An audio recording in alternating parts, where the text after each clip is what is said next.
Le projet qui commence en l'an 1020 est pour le moins ambitieux. En forme classique de croix, elle est composée de 7 travées pour sa nef, d'un transept, d'un chœur et d'un sanctuaire.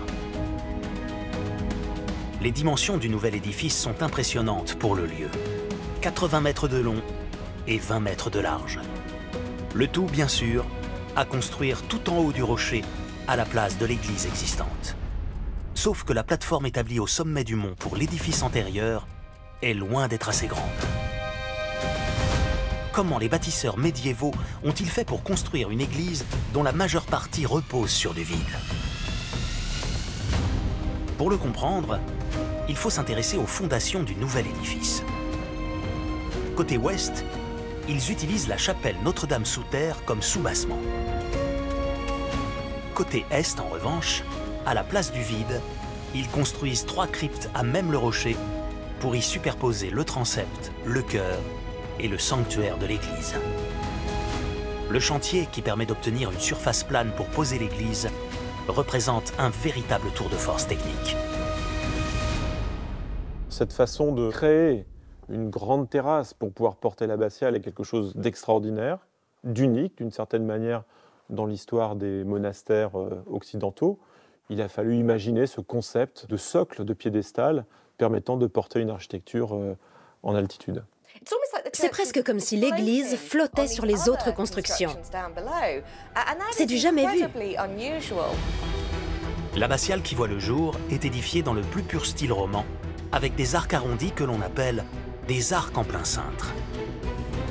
Comme les Romains avant eux, les constructeurs normands se servent de coffrages en bois, de la taille et de la courbure de l'arc désiré.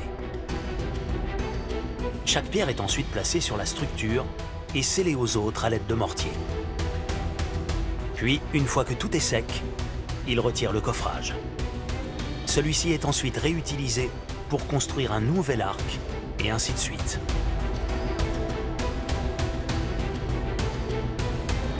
Au mont, la hauteur de certains de ces arcs est impressionnante.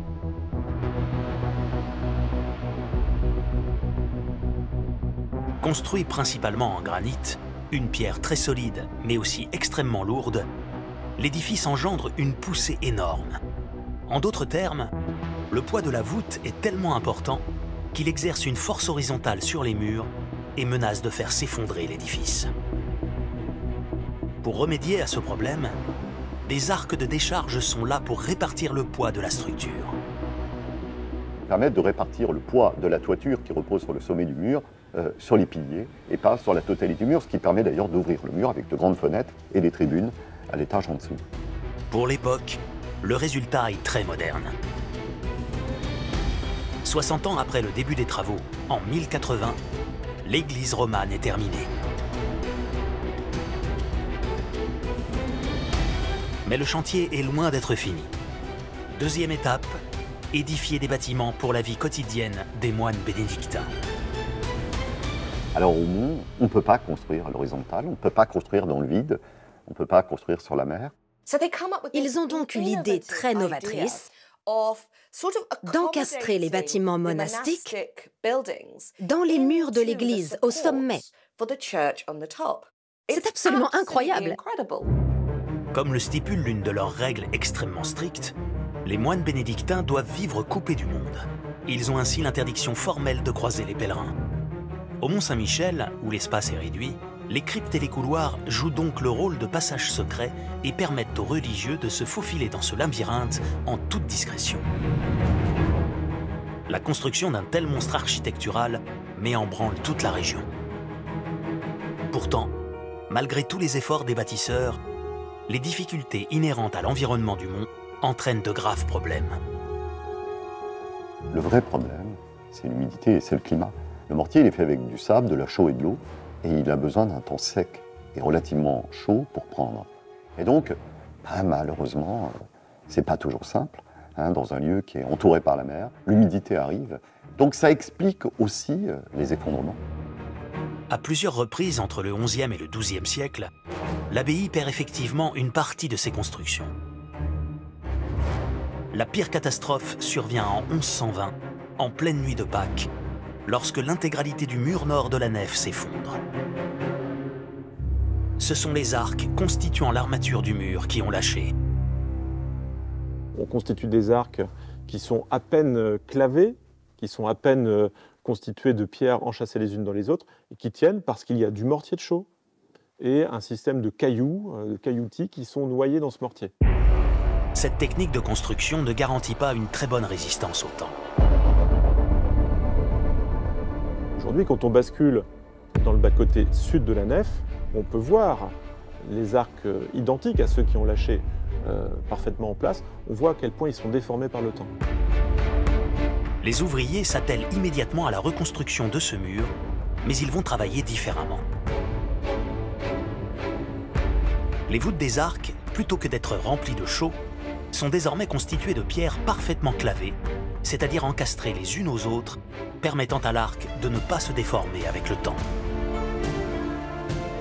Ce qui est assez fantastique, c'est que ce projet aurait pu être abandonné à plusieurs reprises, puisque à peine achevé, l'abbaye romane s'effondre. Et malgré cet effondrement, on reconstruit, on perfectionne et on améliore sans cesse non seulement les techniques, mais la mise en œuvre architecturale de telle ou telle partie du monastère. À la fin du XIIe siècle, l'église est de nouveau sur pied et le rayonnement du site en fait l'un des lieux saints incontournables de l'Europe catholique. Au XIIe siècle, le pèlerinage au Mont-Saint-Michel rivalise avec celui de Rome ou de Saint-Jacques-de-Compostelle. Le pari des ducs de Normandie, qui voulaient faire du Mont-Saint-Michel un lieu de renommée internationale, est gagné. Pourtant, 20 ans plus tard seulement, le mont change encore de physionomie. Tout un nouveau pan de style gothique, si beau qu'il va être surnommé la merveille, vient en effet s'enchevêtrer au reste.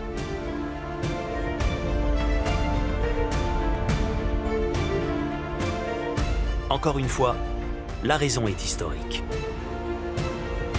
Depuis l'année 1106, la Normandie est rattachée au royaume d'Angleterre.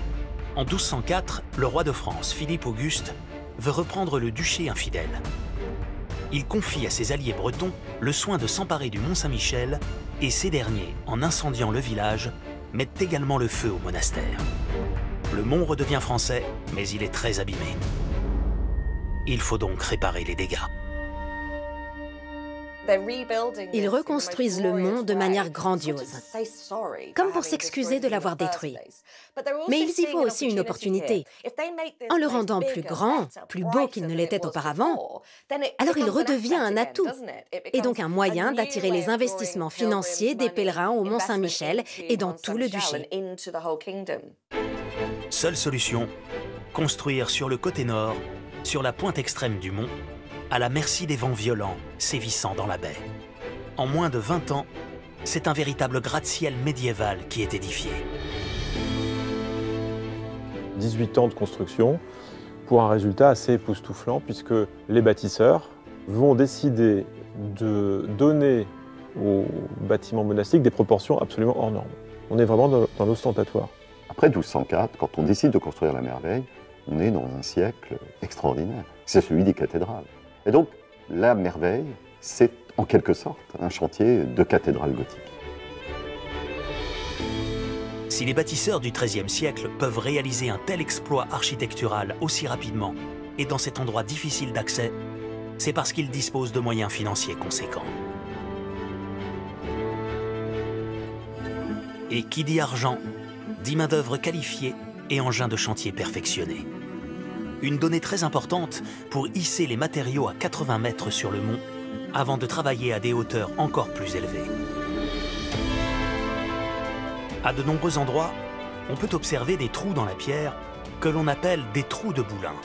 Ils servent à insérer des poutres sur lesquelles sont posées des planches en bois, les ancêtres de nos échafaudages, permettant aux ouvriers de travailler en hauteur.